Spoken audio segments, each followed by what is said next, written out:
Praise the Lord. கர்த்தர் உங்களை ஆசீர்வதிப்பாராக. இன்று வேத தியான பகுதி வாசி தெரிந்து கொள்ளப்பட்ட வேத வசனம் சகரியா 2ஆம் அதிகாரம் 8ஆம் வசனம்.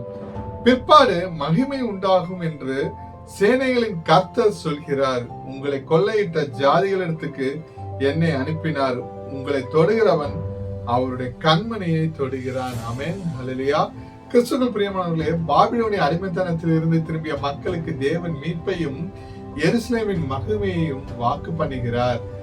அதாவது கண்ணின் மணி என்பது கண்ணின் மிகவும் முக்கிய பகுதியாகும். ஒருவன் தன் கண்ணை எப்படி மிகவும் கவனமாக பார்த்து கொள்கிறானோ அதை விட தேவன் தம் மக்களை பாதுகாக்கிறார். தேவனுடைய பிள்ளைகளை தொடுவது அல்லது தீங்கு விளைவிப்பது என்பது தேவனையே தொடுவதற்கு சமம் என்று அவர் கூறுகிறார். தம் மக்களுக்கு வரும் துன்பத்தை தமக்கு வந்ததாக கருதுகிறார். எனக்கு பிரியமானவர்களே, நீங்கள் தேவனின் பார்வையில் மிகவும் விலையேற பெற்றவர்கள்.